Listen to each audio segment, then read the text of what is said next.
A day in the life of a work-at-home couple living in Jensen. Hi everyone! It's been a while since I created a vlog.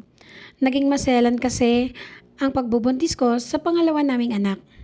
At pagkatapos kong manganak ay 3 beses naman akong isinugod sa ospital.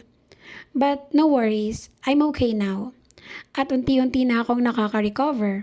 At unti-unti na rin bumabalik ang sigla ng katawan ko. Kaya naman, unti-unti na rin akong bumabalik sa mga dati kong ginagawa. Tulad ng pag-affiliate, pag-vlog, at pagiging work-at-home mommy.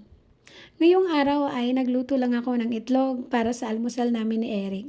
Si Daddy naman ay tulog na. Night shift kasi ang schedule niya.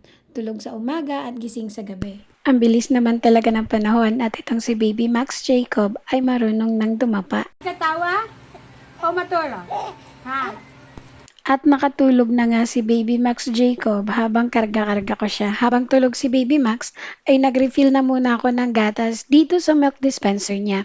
As usual, hugas ng pinggan at naligo na din ako pagkatapos. And now, it's my time to check some email updates.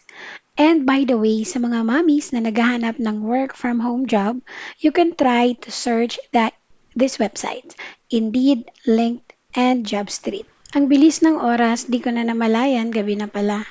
At habang nagdo-drawing si Eric, si Daddy naman ay back to work na night shift schedule.